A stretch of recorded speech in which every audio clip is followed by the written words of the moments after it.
Hello everyone, this is Manish. Welcome back to my YouTube channel vector MKS. आज के इस video में जो है हम डिस्कस करेंगे क्लास 9 के अंतर्गत जो है एक चैप्टर है मोशंस के बारे में। ठीक है, ये मोशन क्या है और इससे संबंधित जो भी चीज़ें हैं उन सारी चीज़ों को हम डिस्कस काफ़ी डिटेल फॉर्म में करेंगे। तो चलिए स्टार्ट करते हैं। सबसे पहले जो मोशन चीज़ है ना, तो एक चीज़ ध्यान से देखिएगा, तो जो फिजिक्स है, ठीक है, फिजिक्स के अंतर्गत जो है बहुत सारे ब्रांचेस, जिसमें से एक ब्रांच है मैकेनिक्स। ठीक है, मैकेनिक्स एक ब्रांच है जिसके अंतर्गत जो है हम जितने भी मोशन से संबंधित, मूवमेंट से संबंधित जो चीज़ें होती हैं उसके बारे में स्टडी करते हैं। ठीक है, एक चीज़ और ध्यान ध्यान ध्यान से देखिएगा, एक होता है मोशन और एक होता है लोकोमोशन। ठीक है, मोशन और लोकोमोशन ये दो चीज़ें अलग अलग होती हैं। अब लोकोमोशन जैसे कि फॉर एग्जांपल अगर हम बात करें, तो अगर हम हमारी बॉडी जो एक जगह से दूसरे जगह तक ट्रैवल कर रही है तो वहाँ पे जो मोशन की बात, यानी कि पूरी बॉडी जो चली जा रही है। लेकिन अगर हम बैठे हैं और बैठ करके अगर हम हाथ के अपने या पैर को या किसी भी अपने बॉडी पार्ट को मूवमेंट करा रहे हैं तो वो कहलाता है लोकोमोशन। तो ये दो चीज़ें आपके दिमाग में जो है क्लियर होनी चाहिए कि इन दोनों के बीच क्या डिफरेंसेस है। अब बात करते हैं मोशन की, तो मोशन जो है फिजिक्स का एक ब्रांच है जिसको मैकेनिक्स कहते हैं, हिंदी में इसे यांत्रिकी के नाम से जानते हैं। इसके अंतर्गत जो है हम क्या करते हैं, मोशन के बारे में हम पढ़ते हैं। यानी कि जो मैकेनिक्स है वो डील करता है मोशन के बारे में, जो साइंस का एक ब्रांच है। ठीक है, मूविंग ऑब्जेक्ट के बारे में जो ये बताता है, उसकी बिहेवियर्स को बताता है। अब बात आती है जो मैकेनिक्स है, आगे इसको जो है दो पार्ट्स में डिवाइड किया गया है। यानी कि मैकेनिक्स को भी दो पार्ट्स में तोड़ दिया गया है, दो सेक्शंस में। एक का नाम काइनेटिक्स है, दूसरे का नाम डायनेमिक्स है। ठीक है, एक का नाम जो है काइनेटिक्स है, ये चीज़ आपके दिमाग में होना चाहिए। दूसरे का नाम जो है डायनेमिक। ठीक है, अब ये काइनेटिक्स और डायनेमिक्स क्या होते हैं। ठीक है, तो सबसे पहले अगर बात करें तो काइनेटिक्स जो है क्या होता है, deals with the study of motion. यानी कि स्टडी ऑफ मोशन को डील करता है kinetic, without taking into account the cause of motion. यानी कि बिना काज ऑफ मोशन के जो है ये काइनेटिक क्या करता है, उस चीज़ को डील करता है। और डायनेमिक क्या है, concern with the cause of motion. यानी कि डायनेमिक में क्या होता है, काज ऑफ मोशन होता है, यानी कि मोशन के क्या कारण है, कोई बॉडी किस वजह से मूव कर रही है, वो सारी चीज़ें जो डायनेमिक में कवर होती हैं।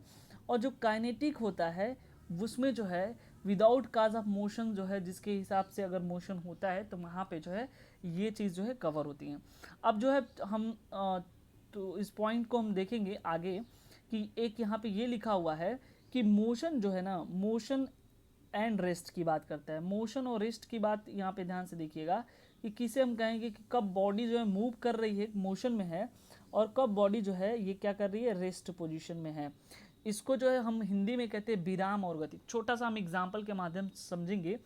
मान लीजिए अगर एक ट्रेन है, ठीक है, बहुत ही आसान लैंग्वेज में हम समझेंगे, ट्रेन है और यहाँ पे एक क्या है, पेड़ है। आप जानते हैं ये ट्रीज है। ठीक है, ट्रेन क्या करता है, ट्रेन यहाँ से इससे जा रहा है। ठीक है, ट्रेन यहाँ से, ये पटरी है, इस पे जो है चल रहा है। तो यहाँ पे आप थोड़ा सा समझिए, जब जब कभी भी ट्रेन जाती है, क्रॉस करती है, तो वहाँ पे जो है हमको ऐसा फील होता है कि हम रुके हुए हैं और हमारे साथ साथ जो है, मतलब हम रुके हुए हैं और जो भी बाहर की चीज़ें हैं, चाहे पेड़ पौधे हुए, चाहे बिजली के खंभे हुए, वो मूव कर रहे हैं। लेकिन ऐसा नहीं होता है। हमारे अकॉर्डिंग जो है हम रुके हुए हैं, वो मूव कर रहे हैं, लेकिन एक्चुअली में ये होता है कि जो ट्रेन है वो क्या कर रही है, वो मोशन कर रही है, और ये बाहर की जो चीज़ें हैं वो रेस्ट पोजीशन पे हैं। ठीक है, ये रेस्ट पोजीशन पे, ये हम आगे के जो नेक्स्ट चैप्टर में हम समझा देंगे। वहाँ पे जब हम इनर्शिया वगैरह हम डिस्कस करेंगे, वहाँ पे ये सारी चीज़ें जो है डिस्कस होंगी। तो वहाँ पे वो होता है कि जब इनर्शियल फ्रेम को डिस्कस करेंगे तब वहाँ पे हम बताएंगे। तो ये बस यहाँ पे समझिए कि हमारी जो ट्रेन है वो क्या कर रही है, मोशन कर रही है, और ये जो पेड़ पौधे हैं वो क्या है, रेस्ट पोजीशन पे हैं। ठीक है, ये चीज़ आपके दिमाग में होना चाहिए।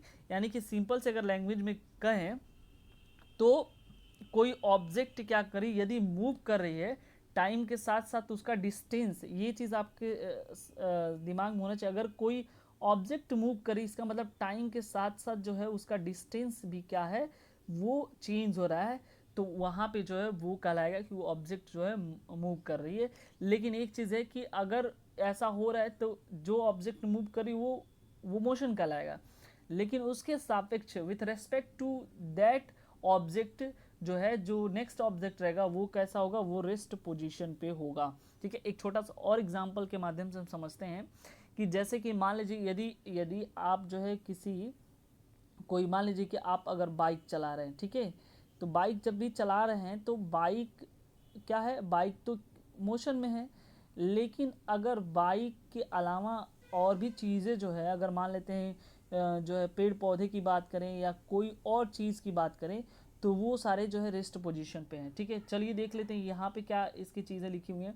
तो यहाँ पे लिखा हुआ है an object is said to be in motion, यानी कि किसी ऑब्जेक्ट को हम कब कहेंगे कि वो मोशन में है, if it change the position, यदि वो अपने पोजीशन को चेंज कर रहा है with respect to surrounding in given time, यानी टाइम के हिसाब से जो है वो क्या कर रहा है, अपनी पोजीशन को चेंज कर रहा है, यानी कि change his position with respect to time is known as the क्या, मोशन, यानी कि अपने अपने पोजीशन को, स्थिति को चेंज कर रहा है समय के साथ, तो ऐसा चीज़ क्या कहलाएगा कि वो चीज़ मोशन में है।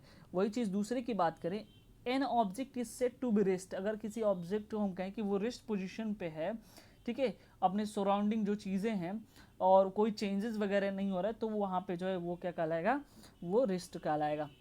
अब देखिए, अ फ्रेम इज रेफरेंस, ठीक है, यही इनर्शियल फ्रेम है, is another object is seen respect to which is the compare to object position, यानी कि ये बात करें एक ऐसा फ्रेम ऑफ रेफरेंस की बात करें जिसके ऑब्जेक्ट कंपेयर करना है कि पोजीशन क्या है।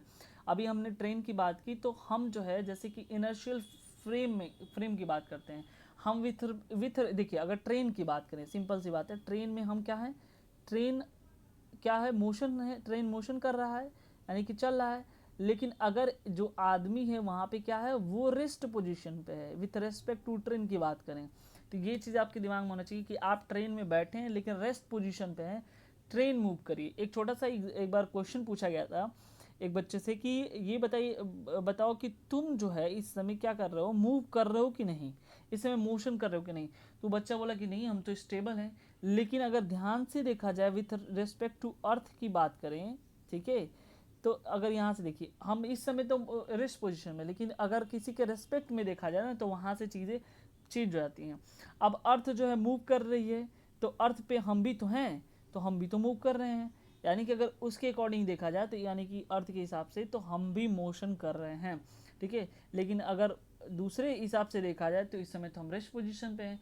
उसी तरह से यदि कोई व्यक्ति जो है, कोई मैन जो है अगर ट्रेन में बैठा हुआ है, तो वो क्या है, रेस्ट, अपने रेस्ट पोजीशन पे, किसके हिसाब से, उस ट्रेन के हिसाब से, ट्रेन चल रही है, अगर उस तरह देखा जाए ट्रेन चल रही तो वो भी चल रहा है, लेकिन उस समय उस व्यक्ति जो है रेस्ट पोजीशन पे रहता है और बाकी ट्रेन जो है मोशन पोजीशन पे रहती है। लेकिन यही कारण होता है कि जब ट्रेन जो है रुकती है या ब्रेक लगती है, सपोज दैट के लिए आप किसी कार से ट्रेवल कर रहे हैं और कार जो एक इनर्शियल फ्रेम की तरह बिहेव करेगी, आप जिस तरह से कार से ट्रेवल का अचानक से ब्रेक लगने के बाद जो है आदमी क्या होता है, आगे की तरफ जो है झुक जाता है, ठीक है। इसका ये मतलब हो कि जो ये बॉडी का आधा जो निचला हिस्सा होता है वो जो है स्टेबल पोजीशन पे रहता है, लेकिन जो है वो जो वेस्ट होता है, कमर से जस्ट ऊपर वाला पार्ट जो वो मोशन के फॉर्म में रहता है। तो जब भी मोशन होगा तो जब भी ब्रेक लगेगी तो ऊपर वाला पोर्शन आगे चला जाएगा और नीचे वाला पोर्शन स्टेबल रहेगा, ठीक है। तो ये पॉइंट जो है आपको दिमाग में होना चाहिए कि क्या क्या चीज़ें हैं इनर्शियल फ्रेम से संबंधित। अब यहाँ पे दो चीज़ें यहाँ पे दिखा रही हैं कि देखिए यहाँ पे जो है एक फिगर 1 है और फिगर 2 है। ये दिखा रहा है कि जो फिगर 1 है ये क्या है, the car is to the right of the tree, यानी ये कार जो है क्या है, राइट साइड में है ट्री के। अब फिगर 2 में after 2 second the car is the left of the tree, यानी कि अब वो लेफ्ट साइड में ट्री के चली आई। तो यहाँ पे क्या है, वो चीज़ यहाँ बता रहा है कि वो जो है मूव कर रहा है यहाँ पे, ठीक है, मोशन को बता रहा है। अब उसके बाद जो है हम एक चीज़ और समझेंगे मोशन में, एक चीज़ ध्यान से देखिएगा कि ये जो टाइप्स ऑफ मोशन क्या है। टाइप मोशन तो हमने डिस्कस कर लिया कि जो है बेसिकली जो उसका स्टेट जो है मोशन में दो चीज़ें होती है, कोई ऑब्जेक्ट जो है क्या या तो रेस्ट पोजीशन पर रहेगा या तो जो है वो मोशन करते हुए रहेगा। अब अगर हम बात करें टाइप्स ऑफ मोशन की, तो टाइप्स ऑफ मोशन में जो है एक होता है ट्रांसलेटरी मोशन, दूसरा होता है रोटेटरी मोशन और तीसरा होता है वाइब्रेटरी मोशन। ठीक है, एक एक को हम डिस्कस करेंगे कि ट्रांसलेटरी मोशन क्या है, उसके बाद जो है ये जो रोटेटरी मोशन है वो क्या है, और नेक्स्ट जो है हमारा ये वाइब्रेटरी मोशन क्या है। ठीक है, काफ़ी डिटेल में हम स्टडी करेंगे। चलिए देखते हैं ट्रांसलेटरी मोशन को सबसे पहले। ये आखिर में ट्रांसलेटरी मोशन हम किसको कहेंगे। ठीक है, ट्रांसलेटरी मोशन जो है हम अच्छे से देखते हैं। तो पहला जो यहाँ पे लिखा हुआ है, in translatory motion the particles move from one point in space to another, यानी कि स्पेस में क्या होता है, पार्टिकल जो है एक जगह से दूसरे जगह तक क्या करते हैं, मूव करते हैं। This motion may be along a straight line और अलॉन्ग विथ कर्व पाथ, यानी कि ये जो है स्ट्रेट लाइन में भी हो सकता है या एक कर्व पाथ में भी इस तरह से भी ट्रेवल कर सकते हैं। यानी कि ट्रांसलेटरी मोशन का मतलब ये हुआ कि यदि कोई ऑब्जेक्ट जो है वो क्या करता है कि एक जो है या तो सीधी रेखा में चलता है यानी कि स्ट्रेट लाइन में चलता है, या जो है वो सर्कुलर मोशन में यानी कि इस तरह से जो है कर्व के हिसाब से जो है वो चलता है, तो वहाँ पे कहेंगे हम उसको कि क्या क्या कर रहा है वो ट्रांसलेटरी मोशन कर रहा है। ठीक है, motion along a straight line is called the rectilinear motion. ये इंपॉर्टेंट है। अगर सीधी सीधी वो क्या कर रहा है, मोशन कर रहा है, सीधे डायरेक्शन में कर रहा है, एक डायरेक्शन में, तो उसे जो है रेक्टिलाइनियर मोशन कहते हैं। ये चीज़ आपके दिमाग में आनी चाहिए, यानी कि एक सीधी लाइन में अगर कोई ऑब्जेक्ट जो है या कोई पार्टिकल जो है वह मूव कर रहा है तो उसे कहेंगे हम क्या, रेक्टिलाइनियर मोशन। ठीक है, उसके बाद जो अगर कोई ऑब्जेक्ट जो है मूव कर रहा है कर्व डायरेक्शन में, उसको कर्व लीनियर कहेंगे, कर्व लीनियर मोशन। एग्जाम्पल की बात कर रहे हैं कि यहाँ पे देखिए ये कर्व बना रहा है, ये यहाँ पे कर्व बना रहा है, इस तरह से ऐसे ऐसे करके जा रहा है, इसको कर्व लीनियर मोशन कहेंगे। अब इसके एक एग्जांपल दिख रहा है, a car moving on a straight road, यानी कि एक कार जो है या तो ये सीधे की तरफ चलता है या रोड जिस तरह से रहेगा, यदि कर्व के हिसाब से रोड रहा तो वो कर्व में चलेगा। तो ऐसे को हम, यानी कि ये चीज़ दिमाग में होना चाहिए कि ये जो ट्रांसलेटरी मोशन है वो लीनियर भी हो सकता है। ठीक है, और ये जो है कर्व के फॉर्म में भी हो सकता है। तो ये पॉइंट्स आपके दिमाग में होना चाहिए। और अब हम देखते हैं नेक्स्ट जो है, नेक्स्ट क्या है। अब यहाँ पे ये एग्जाम्पल दे के रखा है यहाँ कार का जो है स्ट्रेट लाइन और कर्व लाइन का, तो रेक्टिलिनियर मोशन में यहाँ पे भी लिख दिया कर्व निगोशिएटिंग अ कर्व। ठीक है, देखिए इस तरह से रोड अगर क्या है घुमा हुआ है तो वो जो है क्या है, वो भी अपना कर्व के हिसाब से जो ये वैन है, गाड़ी है, वो भी अपना मूव करेगी। ठीक है, उसके बाद जो है अगर हम बात करें तो नेक्स्ट जो है हमारा अभी हम जो पढ़े हैं तो उसमें ही आता है रोटेटरी मोशन। तो रोटेटरी मोशन देख लेते हैं, रोटेटरी मोशन क्या होता है। तो बेसिकली जो है अगर कोई ऑब्जेक्ट रोटेट करते हुए मूव करता है, ठीक है, तो वहाँ पे रोटेटरी मोशन, जिसको हम हिंदी में कहते हैं जो है घूर्णन गति। ठीक है, अब सबसे पहले समझते हैं in rotatory motion the particle the body describe concentric circle about this axis. Concentric circle क्या होता है भाई, जिस कोसेंट्रिक सर्कल का मतलब ये हुआ कि जिसका सेंटर एक हो और रेडियस जो है अलग अलग हो। जैसे मान लीजिए एक ये है, यहाँ बना रहे हैं हम ये, ठीक है, यहाँ पे हमने बनाया। अब देखिए सेंटर तो एक ही है, जितने भी सर्कल बने, हमने 3 सर्कल बनाए, सेंटर एक ही है, इसका रेडियस अलग है, इसका रेडियस अलग है और इसका रेडियस क्या है, अलग है। यानी कि ऐसा कोई सर्कल जिसका सेंटर एक हो लेकिन रेडियस क्या हो, डिफरेंट हो, उसे हम कहेंगे क्या, कोसेंट्रिक सर्कल। ठीक है, ये पॉइंट्स आपको समझ में आया। इसका एक एग्जाम्पल जो है, ये जो ये लट्टू है, ये इसका एग्जाम्पल है। ठीक है, तो अब देखिए यहाँ पे ये एग्जाम्पल बता रहा है रोटेटरी मोशन का। अब एक होता है वाइब्रेटरी मोशन। वाइब्रेटरी मोशन क्या होता है, इसको भी हम समझ लेते हैं। वाइब्रेटरी मोशन जो है अब यहाँ पे जो है आप देख सकते हैं कि अगर कोई ऑब्जेक्ट जो है वाइब्रेट करती हुई कोई मोशन क्रिएट करता हो किसी फिक्स पॉइंट पे, तो उसे वाइब्रेटरी मोशन कहते हैं। ठीक है, यहाँ पे एक मेटालिक, ये मेटालिक बॉब है, मेटालिक बॉब। ठीक है, इसको जो है ये एक फिक्स पॉइंट पे, एक फिक्स्ड पॉइंट पे जो इसको फिक्स कर दिया गया है। उसके बाद जो ये मेटालिक बॉब क्या करता है, यहाँ से मूव करके यहाँ जाता है, पोजीशन ए लेता है, फिर जो है यहाँ आता है अपने इस ये जिस पोजीशन पर रुका है उसको जो इक्विलिब्रियम पोजीशन या उसे मीन पोजीशन के नाम से हम जानेंगे। ठीक है, यानी कि ये जो पॉइंट है इक्विलिब्रियम पोजीशन कहलाएगा या मीन पोजीशन कहलाएगा। अब देखिए यहाँ पे क्या होता है कि ये ऑब्जेक्ट क्या कर रहा है, यहाँ से सबसे पहले तो इस पॉइंट पे जा रहा है ए पे, फिर वापस जो है अपने मीन पोजीशन पे आ रहा है, फिर तब जा कर के इधर की जा रहा है, फिर वापस मीन पोजीशन पे आ रहा है। तो वो जो है ये हमेशा जो है ऐसे ही करते रहेगा वाइब्रेट, लेकिन एक निश्चित टाइम के बाद जो है वो क्या हो जाएगा, वो रेस्ट पोजीशन पे आ जाएगा। ये पॉइंट्स आपके दिमाग में होना चाहिए कि वो एक निश्चित टाइम के बाद जो है एक रेस्ट पोजीशन पे आ जाएगा। ठीक है, तो यहाँ से अगर हम बात करें, यहाँ पे एम्पलीट्यूड ये है, अगर ये ए है तो टोटल ये जो है एम्पलीट्यूड 2a हो जाएगा। ये हम नेक्स्ट जो है वीडियो में जो है आगे हम देखेंगे, अगर आएगा तो हम डिस्कस कर लेंगे।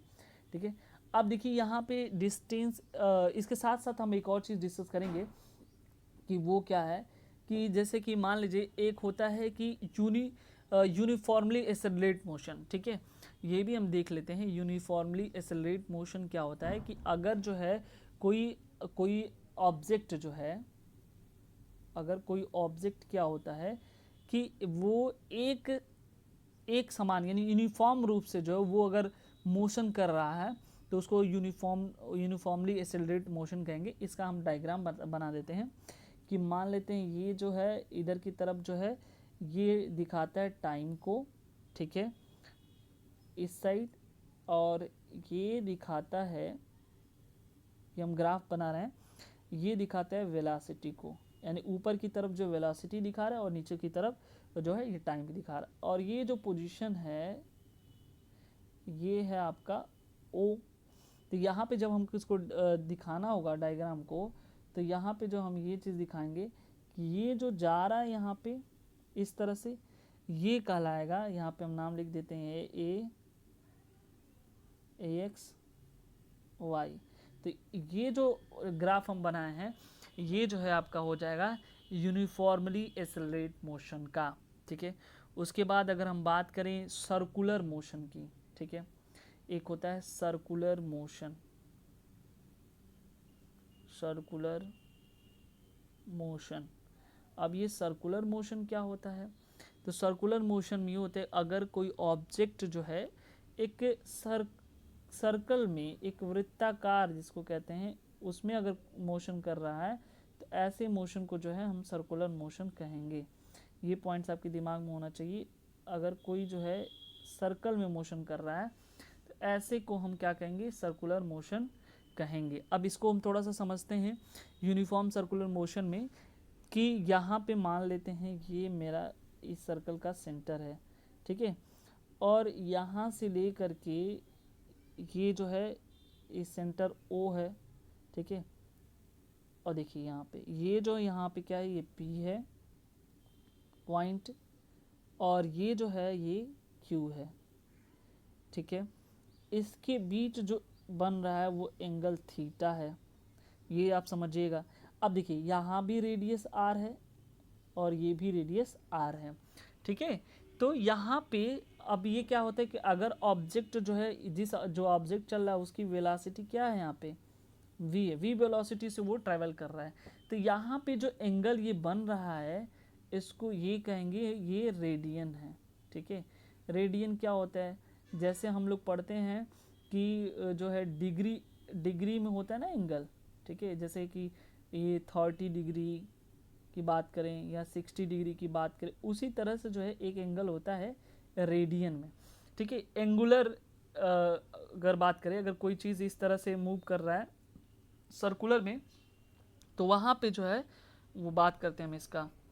तो ये जो है आपका इस तरह से हो गया। और ये जो एक चीज़ और हम बता रहे हैं यहाँ पे आप देख रहे हैं जो ये वाला पोर्शन है, ये वाला पोर्शन, इसको यल से लिखते हैं, एल से, ठीक है। तो ये हो गया theta equal to L by R. अगर यहाँ पे रिलेशन पूछे यहाँ पे एंगल का, तो थीटा जो है वो क्या होता है, एल बाई आर के इक्वल होता है। ये इसको कहते हैं हम आर्क। ये जो आप देख रहे हैं, इसको हम दूसरे कलर से करते हैं। इतना जो पॉइंट हम देख रहे हैं ना इस तरह से, ये वाला, इसको हम इसको नाम देते हैं आर्क, ठीक है। यानी आर्क क्या है, एल है, थीटा क्या एंगल है, तो वहाँ से जो है आर रेडियस है, तो इस तरह से हम उसको लिख सकते हैं, ठीक है। अब हम नेक्स्ट पॉइंट डिस्कस करेंगे क्या होता है, ठीक है। यहाँ पे हमको ये देखना है कि डिस्टेंस और डिस्प्लेसमेंट क्या होते हैं। बहुत ही आसान तरीके से हम समझेंगे डिस्टेंस किसे कहते हैं और डिस्प्लेसमेंट किसे कहते हैं, ये चीज़ आप समझिए। तो सबसे पहले तो हम बात करने वाले हैं डिस्टेंस के बारे में, ठीक है। डिस्टेंस क्या होता है, हिंदी में इसे दूरी कहते हैं। अगर क्या होता है, अगर कोई ऑब्जेक्ट जो है एक निश्चित टाइम पीरियड में, ठीक है, एक सर्टेन टाइम पीरियड में क्या होता है, सर्टेन टाइम पीरियड, ठीक है, एक निश्चित समय अंतराल में क्या करता है, वो किसी लेंथ को वो क्या करता है, कवर करता है। यानी कि कोई लंबाई है, अगर उसको कवर करता है एक निश्चित टाइम पीरियड में, तो वो कहलाता है डिस्टेंस, ठीक है। ये चीज़ आपके दिमाग में होना चाहिए कि वो क्या कहलाता है, डिस्टेंस। मान लेते हैं अगर यहाँ से ये गोरखपुर है, ठीक है, और ये जो है लखनऊ है, ठीक है।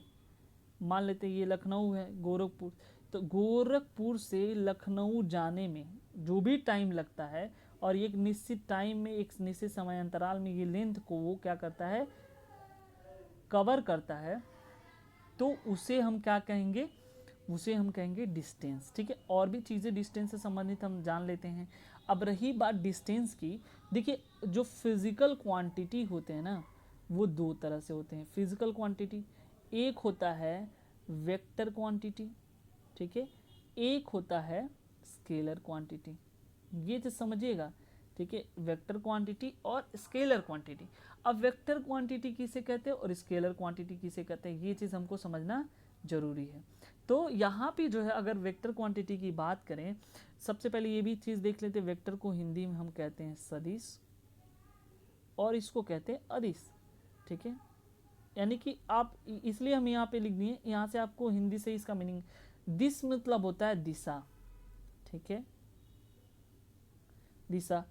यानी कि यहाँ भी दिस लिखा है, यानी 100 दिस मतलब इसकी ज़रूरत है, यानी कि जिसमें जो है ऐसी क्वांटिटी जिसमें जो है डायरेक्शन की ज़रूरत होती है, यानी ऐसी क्वांटिटी जिसमें डायरेक्शन जो है होता है, वो फिजिकल क्वांटिटी जो है, ठीक है। मैग्नीट्यूड और डायरेक्शन दो चीज़ें होती हैं, तो जिस क्वांटिटी में मैग्नीट्यूड और डायरेक्शन दोनों मिलता है उसे वेक्टर क्वांटिटी कहते हैं, और जिसमें जो है मैग्नीट्यूड और डायरेक्शन नहीं मिलता है उसे क्या कहते हैं, उसे जो है हम क्या कहेंगे, स्केलर क्वांटिटी कहेंगे। अब रही बात वेक्टर क्वांटिटी के एग्जाम्पल की बात करते हैं, ठीक है। तो वेक्टर क्वांटिटी की बात करें एग्जाम्पल की, तो वेलोसिटी होता है इसका एग्जाम्पल। अगर हम लें तो एग्जाम्पल के तौर पे, तो वेलोसिटी इसका एक एग्जाम्पल है, ठीक है। उसके बाद जो है अगर वेलोसिटी की बात करें तो एक्सेलरेशन है, फोर्स है, ये सारे जो है वेक्टर क्वांटिटी के एग्जाम्पल हैं। स्केलर क्वांटिटी की बात करें, उसमें डायरेक्शन नहीं होता है, ठीक है, मैग्नीट्यूड होता है, डायरेक्शन नहीं होता है। जैसे कि मान लेते हैं अगर मास की बात करें, ठीक है, डेंसिटी की बात करें, तो ये सारी चीज़ों में जो है डायरेक्शन की ज़रूरत नहीं होती है। इसमें जो है केवल क्या होनी चाहिए, मैग्नीट्यूड होनी चाहिए, ठीक है। छोटा सा एग्जांपल, अभी कन्फ्यूज़न आप लोगों को होगा कि आखिर में ये चीज़ें हम थोड़ा सा डेली लाइफ से चीज़ें जोड़ करके हम बता रहे हैं। इसका एग्जांपल, एक छोटा सा एग्जांपल ये है कि जैसे कि मान लीजिए अगर हम बात करें किसी व्यक्ति को, मान लेते हैं ये m है, अगर इस व्यक्ति को हम कह दें कि तुम जो है 2 किलोमीटर ईस्ट की तरफ जाओ, 2 किलोमीटर ईस्ट की तरफ। तो यहाँ जो आप देख रहे हैं, ये जो 2 किलोमीटर है, ये 2 किलोमीटर जो है ये क्या है, मैग्नीट्यूड है। क्या है बच्चा, मैग्नीट्यूड। और ये जो यहाँ पे आप देख रहे हैं ईस्ट की बात कर रहा है, ये है डायरेक्शन। ठीक है, तो जिन चीज़ों में, जिन फिजिकल क्वांटिटी में मैग्नीट्यूड के साथ साथ डायरेक्शन की भी ज़रूरत होती है, वो क्या कहलाते हैं, वेक्टर क्वांटिटी कहलाते हैं। और जिनके में डायरेक्शन की ज़रूरत नहीं होती है, केवल मैग्नीट्यूड की ज़रूरत होती है, वो कहलाते हैं स्केलर क्वांटिटी। आई होप ये समझ में आया। उसी तरह से अगर हम बात करें, अगर मान लीजिए एक दूसरा एग्जांपल, अगर हम जा रहे हैं ग्वाले के पास दूध लेने, मिल्क लेने, हम उसको कहें कि 2 लीटर दूध जो है, ठीक है, 2 लीटर दूध जो है आप ईस्ट में दीजिएगा, ऐसा तो नहीं हो सकता। तो ये तो मैग्नीट्यूड तो है, लेकिन डायरेक्शन जो है यहाँ पे इसकी ज़रूरत नहीं है। तो सच टाइप ऑफ जो है क्वांटिटी स्केलर क्वांटिटी कहलाएगी। तो आई होप ये चीज़ें आपको समझ में होगा। तो इस वजह से जो हमने वहाँ पे इस पॉइंट को डिस्कस कर लिया। तो अब ये हम क्यों यहाँ पे डिस्कस किए, इसलिए डिस्कस किए कि जो डिस्टेंस है वो कौन सी क्वांटिटी है। ठीक है, स्केलर है कि वेक्टर है, ये चीज़ आपको बताना। तो डिस्टेंस याद रखिएगा, ये जो है स्केलर क्वांटिटी होती हैं। ठीक है, इसको कहते हैं अदिश राशि। ठीक है, यानी कि स्केलर क्वांटिटी में डिस्टेंस आता है। ठीक है, और हमेशा जो है डिस्टेंस हमेशा पॉजिटिव होता है, ये चीज़ अपने दिमाग में रखिएगा। ठीक है, आई होप ये चीज़ें समझ में आ। अब हम डिस्कशन करेंगे डिस्प्लेसमेंट के बारे में। ठीक है, डिस्प्लेसमेंट क्या होता है, डिस्प्लेसमेंट को हम देखते हैं अच्छी तरीके से। डिस्प्लेसमेंट में ये होता है कि अगर वस्तु की अंतिम स्थिति, ठीक है, यहाँ मान लेते हैं यहाँ पे 2 पोजीशन बता रहे हैं, एक ए है, ठीक है, और यहाँ पे बी है। ठीक है, तो ये जो है ये इनिशियल, इसको कहेंगे इनिशियल पोजीशन,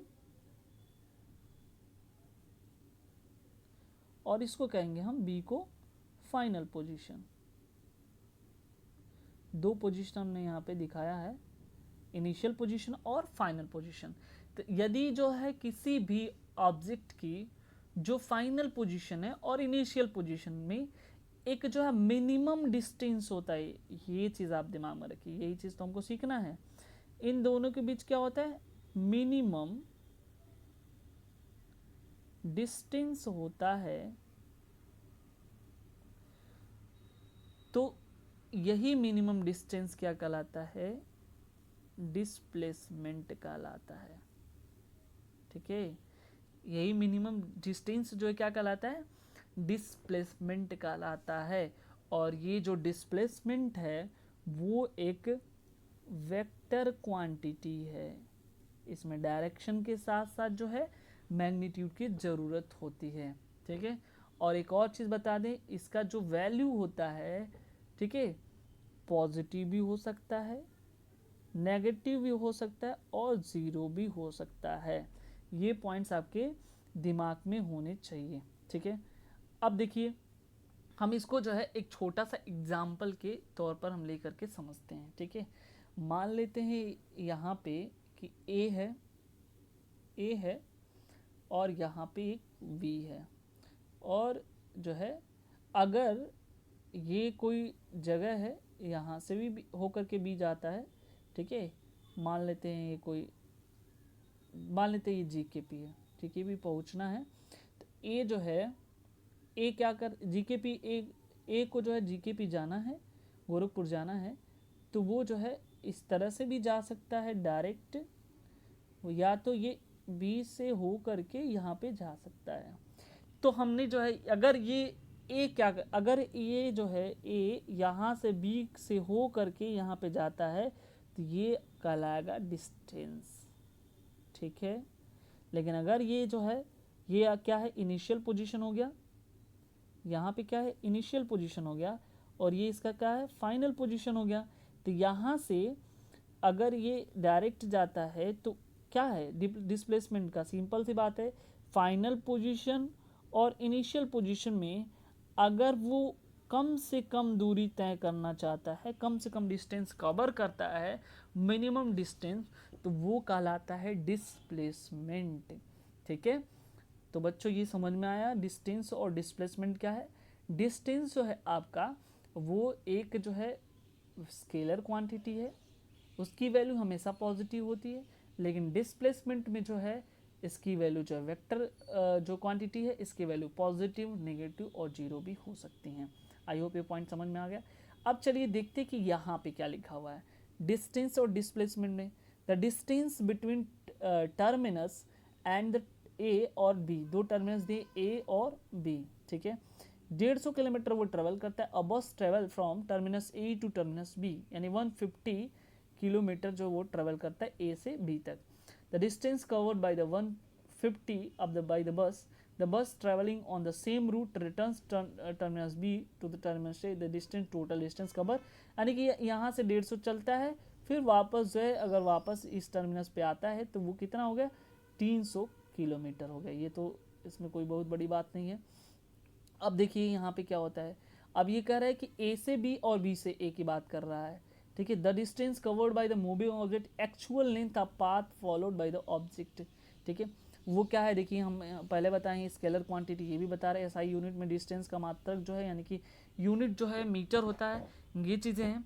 और ये अगर ट्रैवल कर रहा है तो 150 किलोमीटर जो है। अब यहाँ पे the position of the bus change when a move from terminus A और बी, अगर ए से बी तक पहुंचने में वो अपने पोजीशन को चेंज करता है तो वो कवर का लाएगा 150 किलोमीटर जो है, तो वो displacement by the return tip is also जो है, यानी कि सिंपल सी बात है, अगर यहाँ से ए से बी तक गया, ठीक है, तो यहाँ तक गया तो डिस्प्लेसमेंट, यहाँ से आया डिस्प्लेसमेंट, लेकिन टोटल क्या था, वो डिस्टेंस कवर किया, ठीक है।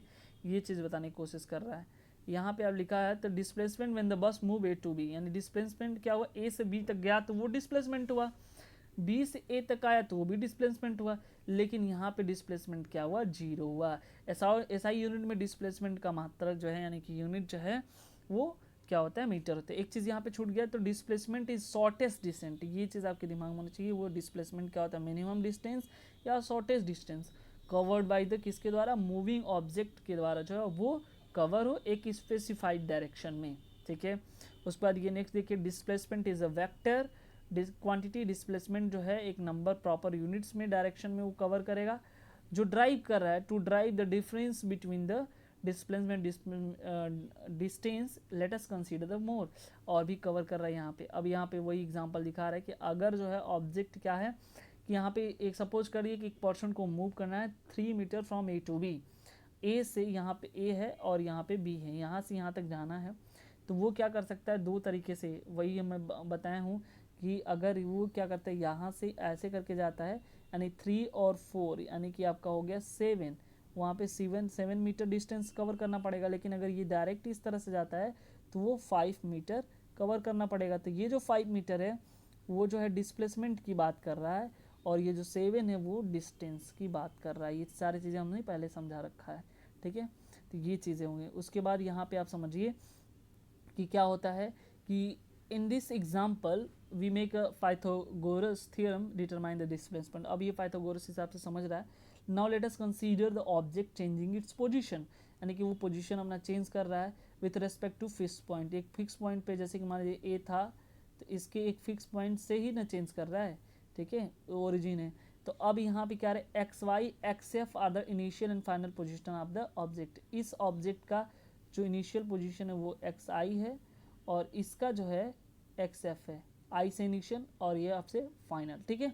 द ऑब्जेक्ट डिस्प्लेसमेंट ऑब्जेक्ट, यानी कि डिस्प्लेसमेंट क्या होगा, हमेशा डिस्प्लेसमेंट जो याद रखिएगा, डिस्प्लेसमेंट जब भी होगा तो फाइनल पोजीशन